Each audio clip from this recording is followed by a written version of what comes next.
اعلیٰ تاریخ میں پہلی مرتبہ یہ ایک تبدیلی واقع ہوئی کہ یہودی اور عیسائی یہ دونوں اکٹھے ہو جاتے ہیں، اپنے اختلافات کو ختم کر دیتے ہیں۔ کیوں؟ ان دونوں کو معلوم ہے کہ آنے والے حالات میں پوری دنیا میں آگ کے شعلے بھڑکیں گے اور ہمیں اس کے لیے تیار ہونا چاہیے۔ اب یہ جو جنگیں ہیں، ان جنگوں کے لیے وہ ایک تو اسرائیل بھی بہت زیادہ اسلحہ جمع کر رہا ہے، تیاری کر رہا ہے، اور جو اس کے حلیف ممالک ہیں ان کے پاس بہت زیادہ اسلحہ موجود ہے۔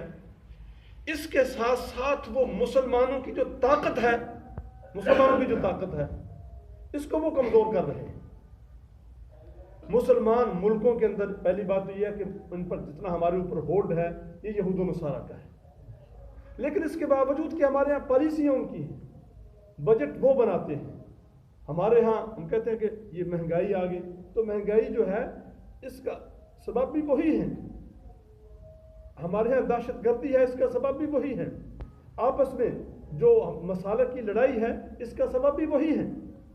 اس کے ساتھ ساتھ اس وقت جو امت مسلمان کو تباہ کرنے کے لیے جو ایک، اس کو آپ جنگ کہیے، یہ نہیں ہے کہ ہم کہیں کہ جنگ تو وہ ہوتی ہے جو ایک ہتھیار کے ساتھ آدمی دوسرے پر حملہ کرے، صرف یہی نہیں ہے جنگ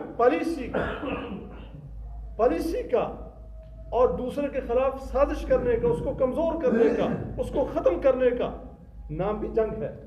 الحرب خدعۃ، یہ اصول تو نبی اکرم علیہ السلام نے ہم کو بتلایا تھا، لیکن وہ استعمال کر رہے ہیں۔ انہوں نے اب مسلمانوں کے معاشرے میں دو کام اس وقت بڑی تیزی کے ساتھ وہ کر رہے ہیں۔ ایک کام تو یہ ہے کہ ہر مسلمان شخص تک حرام اس طرح پہنچایا جائے اس کو پتہ بھی نہ ہو، پتہ بھی نہ چلے، اور ہر شخص حرام کھانے پر مجبور ہو جائے۔ اس کے لیے انہوں نے جو پلاننگ کی ہے، نہیں پتہ، میں اپنے بارے میں کھانے پینے کے بارے میں چلو کیا میں بہت محتاط ہوں، اپنے بارے میں یہ نہیں کہہ سکتا کہ میں حلال کھاتا ہوں۔ آپ کے بارے میں کیسے کہہ سکتا ہوں؟ میں نے بہت سارے بچوں سے اور بچیوں سے پوچھا،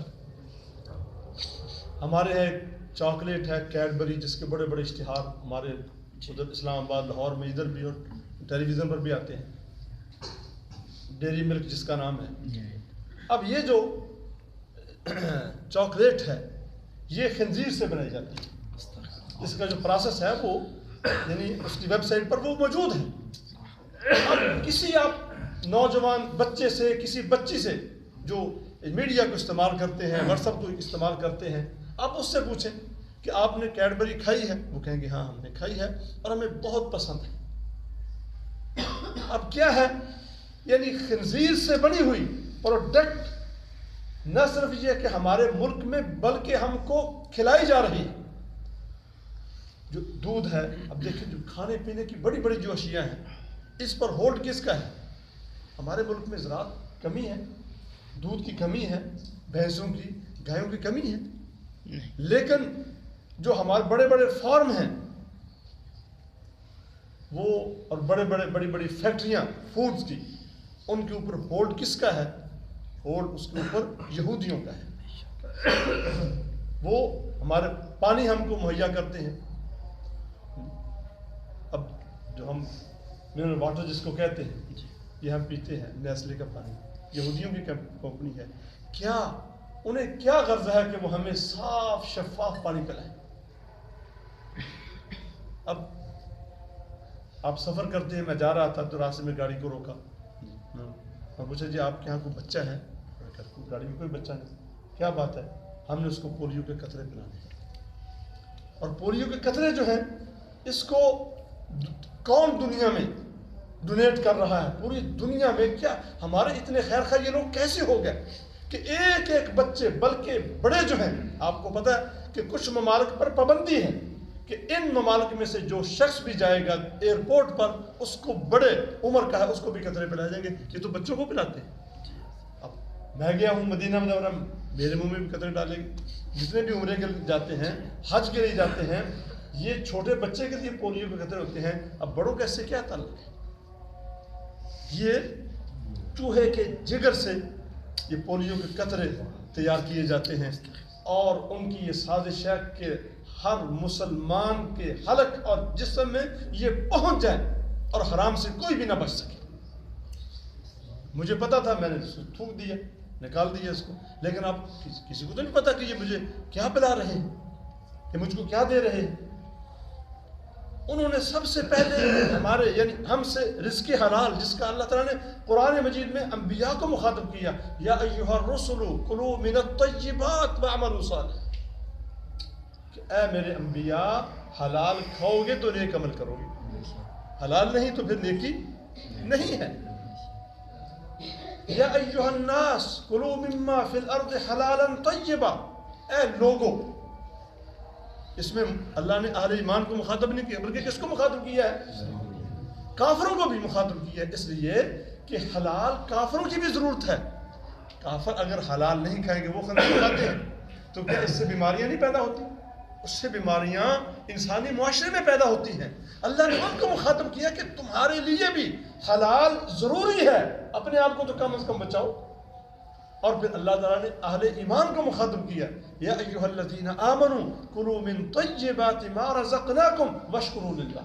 اللہ کا شکر ادا کرو کہ اللہ نے تمہارے لیے حلال چیزیں پیدا کی ہیں, وہ کھاؤ. اب نہ مجھ میں یہ استطاعت ہے نہ آپ میں. اگر آپ بچنا چاہیں, آپ نہیں بچ سکتے حرام سے. اب یہ مرغی ہے ہم سارے کھاتے ہیں, ٹھیک ہے, اس کے بارے میں یہ تو اختلاف ہے علماء میں کہ یہ حرام ہے یا حلال ہے. اگرچہ بہت سارے کہتے ہیں کہ یہ حرام ہے, کچھ کہتے ہیں کہ نہیں یہ حلال ہے. اس میں کسی عالم کا کوئی اختلاف نہیں ہے کہ یہ اچھی چیز نہیں ہے. یہ جس کو صرف حلال کا نہیں کہا گیا, اللہ نے ساتھ طیب بھی کہا ہے, حلالا طیبا, طیب ہو. اگر ہم اس کو حلال کہیں تو اس کی گنجائش تو موجود ہے, لیکن اس کو طیب کہنے کی گنجائش موجود نہیں ہے, یہ طیب نہیں ہے. اب اس کے علاوہ جتنی چیزیں باہر سے آتی ہیں وہ ساری کی ساری, اور فوڈز کے جتنے بھی ادھر یعنی بڑے بڑے جو ہوٹلز ہیں, اس میں حرام مسلمانوں کو کھلایا جاتا ہے, حلال مسلمانوں سے چھینا جا رہا ہے, تاکہ آنے والے حالات میں جب وہ جنگیں مارز وجود میں آئیں تو یہ مسلمان گر جائیں, نہ یہ پلان کر سکیں, نہ یہ ان کے سامنے کھڑے ہو سکیں. اور حقیقت یہی ہے کہ اگر ہم اس کی فکر نہیں کریں گے, اپنے بعد جو نسل چھوڑ کر جائیں گے. اب ہم نے تو سارے دور دیکھے, سادہ دور بھی دیکھا ہے, میں نے سادہ غذائیں بھی کھائی ہیں, تو میں تو وہ کھا سکتا ہوں, لیکن جو ہماری آنے والی نسل ہے اس کو ہم اس سادہ غذا پر مطمئن نہیں کر سکتے. اگر ہم نے اور مسلمانوں نے, مسلمانوں کی حکومتوں نے, مسلمانوں کے علماء نے اور اداروں نے اس کے لیے پلاننگ نہ کی, تو پھر حلال اتنا عام ہو جائے گا کہ ہماری جو امت مسلمہ ہے یہ ان کے سامنے گر جائے گی, نہ پلاننگ کر سکے گی اور نہ ان کا سامنا کر سکے گی. اور دوسرا جو ہے, دوسرا بڑا ہتھیار ان کا, میں سمجھتا ہوں کہ یہ جنگ ہے. جیسے میں نے کہا کہ جنگ صرف ہتھیار کا نام نہیں ہے, کہ مسلمانوں کے اندر بے حیائی کو عام کیا جائے, بے حیائی کو پھیلایا جائے. کیا آپ یا میں یا کوئی مل کر جو ہمارے اشتہارات بڑے بڑے چوکوں پر لگے ہوئے ہیں, ہم ان کو اتار سکتے ہیں, روک سکتے ہیں؟ نہیں کر سکتے. میں نے ایک شخص سے بات کی جس نے بہت سارے کیسز وفاقی شرعی عدالت میں جنہوں نے کیا.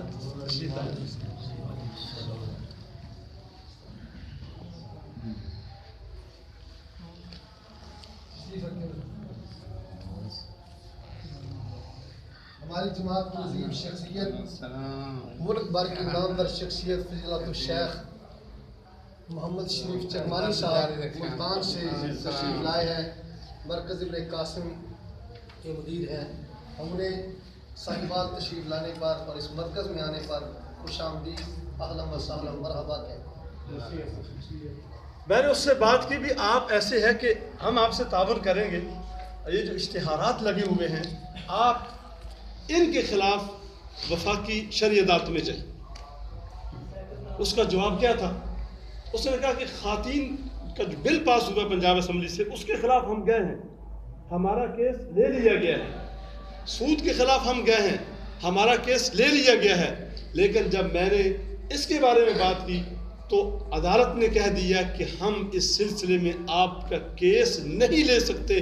اس کے پیچھے اتنی بڑی بڑی قوتیں ہیں، اس کے پیچھے اتنا زیادہ سرمایہ لگا ہوا ہے کہ ہم اس یعنی سیلاب کا سامنا نہیں کر سکتے. یعنی آپ کے ملک کی جو عدالت ہے، وفاقی شرعی عدالت، وہ اس کا سامنا نہیں کر سکتی.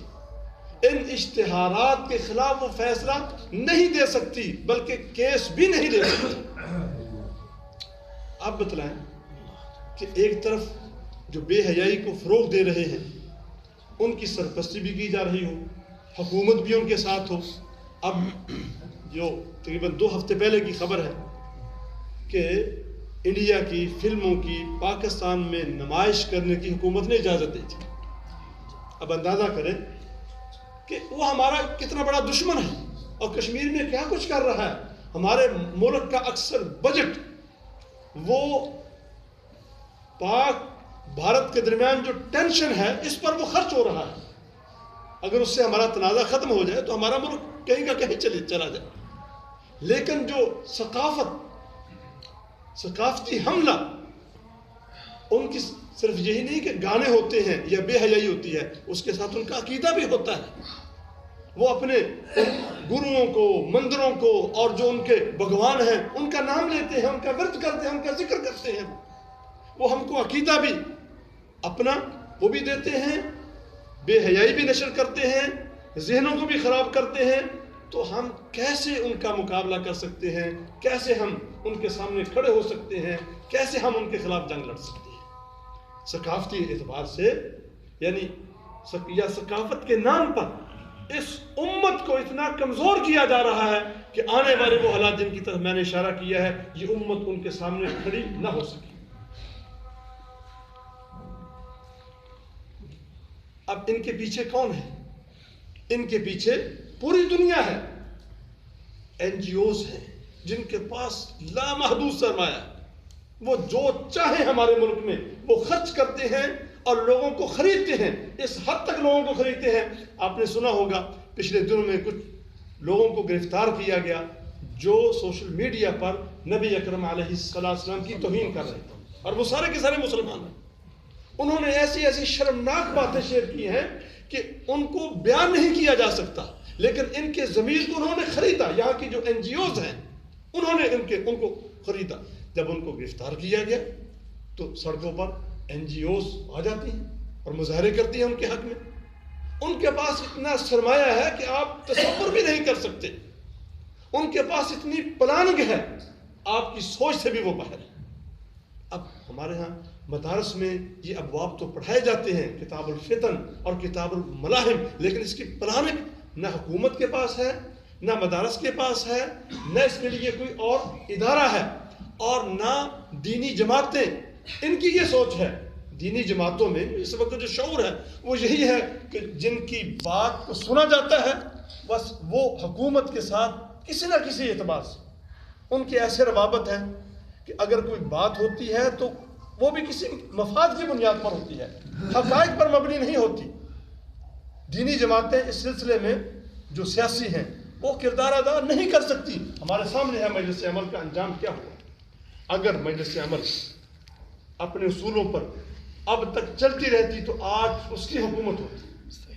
یعنی پاکستان کی تاریخ میں کبھی بھی ایسا نہیں ہوا کہ 60 سیٹیں جو دینی جماعتیں ہیں ان کے پاس ہوں قومی اسمبلی میں.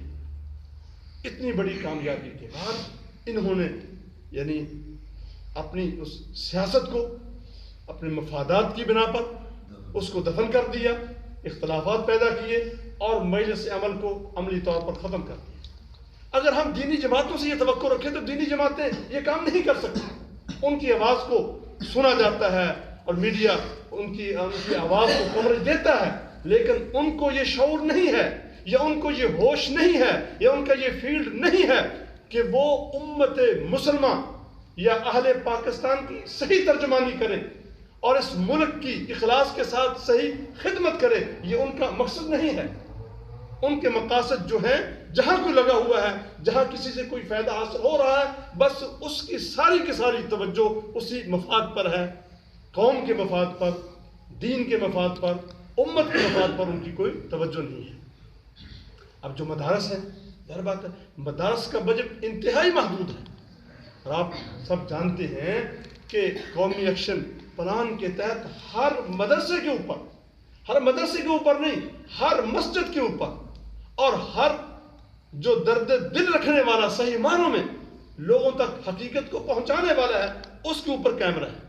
یعنی مجھے بھی یہ احساس رہتا ہے کہیں میرا نام بھی اس کے اندر موجود نہ ہو سکتا ہے میرا نام بھی موجود ہو، کہ 2000 سے زائد علماء کرام وہ قومی ایکشن پلان کی زد میں ہیں. یہ حکومت کا بیان کچھ دیر پہلے نشر ہوا ہے. یعنی ایک طرف مسجدوں اور مدارس کے خلاف بین الاقوامی سطح پر سازش کی جا رہی ہے. یہ حکومت پاکستان کا کام نہیں ہے، یہ ڈکٹیشن باہر سے ان کو ملی ہے. جب وہ ہمیں قرض دیتے ہیں تو صرف یہ نہیں کہ انہوں نے قرض دے دیا کہ ٹھیک ہے جی آپ اس کو سود کے ساتھ واپس کر دیں. صرف یہ نہیں ہوتا، وہ دیتے ہیں اور ساتھ اس سے کئی گنا زیادہ. صرف یہ نہیں کہ سود کے ساتھ قرض لیتے ہیں، اور بھی بہت ساری چیزیں دیتے ہیں. کہ امریکہ کی وزیر خارجہ نے جب لوگوں نے سوال کیا تھا کہ بھی آپ یہ جو کیا بل کا نام کیا تھا، لوگر بل تھا، کیا تھا، جب وہ بل لے کر آئی تھی تو اس نے جب صحافیوں نے کہا کہ آپ یہ بل لے کر آئی ہیں، اس کے اندر تو ہماری ساری کی ساری قوم کو آپ جگڑ رہی ہیں، تو اس نے سب صحافیوں کے سامنے، پوری دنیا کے سامنے یہ کہا تھا کہ ٹھیک ہے ہم آپ کو یہ بل جو دے رہے ہیں اس کے ساتھ ہم آپ کو یہ مفادات اور یہ قرضے دے رہے ہیں، اگر یہ منظور نہیں ہے تو آپ وہ ساری چیزیں ہم کو واپس کریں، ہم بل واپس لے لیتے ہیں، آپ ہمارے قرضے واپس کر دیں. جو مفادات آپ کی حکومت اور آپ کا ملک ہم سے حاصل کر رہا ہے وہ سب کچھ آپ ہمیں واپس کر دیں، ایڈ واپس کر دیں، ہم بل واپس لے لیتے ہیں. اور اگر آپ یہ مفادات ہم سے لیتے ہیں تو آپ کو یہ بل بھی قبول کرنا پڑے گا، اس کو نافذ کرنا پڑے گا، اس کے بغیر ہم آپ کو نہیں چھوڑیں گے. یہ انٹرنیشنل ایجنڈا ہے. اور میں نے جیسے کہا کہ یہ جو ایجنڈا ہے یہ کس طرف جا رہا ہے، یہ ہمیں مراحم کی طرف لے کر جا رہا ہے، تباہی کی طرف لے کر جا رہا ہے، اور میکڈوم کی طرف لے کر جا رہا ہے. اس کے لیے ہمارے پاس کوئی تیاری نہیں ہے، کوئی تیاری نہیں ہے. اللہ تعالیٰ ہم کو سلامتی عطا فرمائے کہ ہم دنیا سے سلامتی کے ساتھ چلے جائیں. کہ نبی اکرم علیہ الصلوۃ والسلام فتنوں سے پناہ مانگا کرتے تھے، ہمیں بھی پناہ مانگنی چاہیے. لیکن جو ہماری آنے والی نسل ہے وہ ہمارے بارے میں کیا کہے گی؟ آخر یہ جو حالات بن رہے ہیں یہ کس کے دور میں بن رہے ہیں؟ میرے اور آپ کے دور میں بن رہے ہیں. ادارے موجود ہیں، علماء موجود ہیں، خطباء موجود ہیں، اور یعنی دینی جماعتوں کی قائدین، سیاستدان جو ہیں وہ موجود ہیں، امت مسلمہ موجود ہے، مسلمان حکمران موجود ہیں. ان سب کی موجودگی میں یہ پلاننگ بن رہی ہے کہ ان مسلمانوں کو اتنا کمزور کر دیا جائے کہ جو آنے والے حالات ہیں ان میں یہ اٹھ ہی نہ سکیں. جب ان کے جسموں میں حرام ہوگا اور شرم و حیا کی چادر ان سے چھین لی جائے گی، ان کے پاس کیا رہے گا؟ جو شجاعت اور بہادری ہے اس کا اصل منبع کیا ہے؟ اس کا منبع ایمان اور شرم و حیا ہے. آپ کسی بھی قوم سے شرم و حیا کو نکال دیں وہ بزدل ترین ثابت ہوگی. اور نبی اکرم علیہ الصلوۃ والسلام کا فرمان ہے ان الایمان والحیا قرنا جميعا، کہ ایمان اور حیا کا آپس میں ایسے گہرا تعلق ہے. دونوں چیزیں رہے گی تو اکٹھی رہے گی، اگر ایک چیز نہیں ہوگی تو دوسری چیز بھی نہیں ہوگی. ایمان نہیں ہے تو حیا نہیں ہے، حیا نہیں ہے تو ایمان نہیں ہے. اب ایمان انہوں نے ہم سے حرام کھلا کر اور پھر ہمیں یہ تصاویر دکھلا کر، میرے پاس، آپ سب کے پاس واٹس ایپ ہے، آپ دیکھتے ہیں کہ اس کے اوپر اب مسجد میں ہم لے کر آتے ہیں، موبائل لے کر آتے ہیں نا، یہ جو موبائل ہے سیمسنگ کا، اس کے اوپر جب کال آتی ہے تو تصویر بھی آتی ہے، ایک بت اس کی ہر ایک کی موبائل پر آتی ہے نا. اب ہم مسجد میں ہوتے ہیں تو مسجد کے اندر بتوں کو تصویر کی شکل میں ہم اپنے ساتھ لے کر آتے کہ نہیں آتے؟ یہاں پر بھی کال آتی ہے. یعنی کوئی ایسی جگہ انہوں نے نہیں چھوڑی جہاں پر اپنے عقائد کو، اپنے نظریات کو انہوں نے مسلط نہ کیا ہو اور شرم و حیا کو ہم سے نہ چھینا. میں سمجھتا ہوں کہ شاید 1% ہوگا کہ دینی گھرانے جو ہیں ان کے گھروں میں بچوں کے اور بچیوں کے جو لباس ہیں ان کو کہا جائے کہ یہ سنت کے مطابق ہوگی. اب غیر محسوس طریقے سے پہلے اتنی لمبی قمیص انہوں نے بنائی کہ اس کے نیچے جو مرضی پہن لو. لوگوں نے کہا ٹھیک ہے جی، جب قمیص لمبی ہے تو سب کچھ چھپ جائے گا. یہ اس وقت یہ خیال تھا کہ قمیص لمبی پہن لو، نیچے جو مرضی پہن لو. جب عادت بن گئی نیچے پتلون پہننے کی یا پاجامہ پہننے کی تو پھر اس قمیص کو اونچا کر دی. پہلے اس کی عادت پکی کی اور یہ صرف یہ نہیں ہے کہ جو ہمیں بازاروں میں عورتیں نظر آتی ہیں، نہیں، دینی گھرانوں کے اندر جو نمازی ہیں ان کے بیٹے، ان کی بیٹیاں، حتیٰ کہ جو علماء ہیں ان کے گھروں کے اندر بھی یہ گارنٹی نہیں دی جا سکتی کہ لباس شرعی ہوگا، کتاب و سنت کے مطابق. تو کیا یہ فتنہ نہیں ہے؟ جب ہمارا ایمان نہ رہا، استقامت نہ رہی، جو قوت اللہ نے ہم کو ایمان کی بنیاد پر دی ہے، جب وہ ایمان نہ رہا، ہم کمزور ہو گئے اور شرم و حیا کی چادر اتر گئی، تو پھر ہم دشمنوں کے مقابلے میں کیسے کھڑے ہوں گے؟ ہم کیسے پلان کریں گے؟ کہاں ہیں علماء کہ جن کو یہ فکر ہو اور سوچ ہو کہ جو آنے والے حالات ہیں یہ انٹرنیشنل جنگوں کی طرف ہم کو لے کر جا رہے ہیں، اور یہ اتنی بڑی حقیقت ہے کہ اس کو دنیا کا کوئی شخص بھی مسلمان اس کو ٹھکرا نہیں سکتا. جب حدیث میں آ گیا، ہر محدث نے کتاب الملاحم میں ان حقائق کو ذکر کیا ہے، ہماری آنکھیں کیوں بند ہیں؟ کیا وہ جو ملاحم ہیں، وہ جو جنگیں ہیں وہ 1000 سال کے بعد ہوں گی؟ نہیں، اس کا آغاز ہو چکا ہے. لیکن اس وقت پہلے سرد جنگ ہوتی ہے، اس کے بعد پھر فزیکلی گرم جنگ، آپس میں مقابلہ، پھر وہ شروع ہوتی ہے. اب جو سرد جنگ ہے یہ تو چل رہی ہے اور کفار یہود و نصارہ وہ جیت رہے ہیں اور ہم یہ ہار رہے ہیں. یہ کیسے ہو سکتا ہے کہ سرد جنگ وہ جیت جائیں اور ہم ہار جائیں، اس کے بعد جب میدان میں جنگ ہو تو پھر پلٹا وہ یعنی کھائیں ہم اور ہم جیت جائیں، وہ ہار جائیں؟ یہ کیسے ہو سکتا ہے؟ جو سرد جنگ جیتے گا وہی جنگ جیتے گا، اور جو سرد جنگ ہارے گا وہ اس وقت بھی ہارے گا.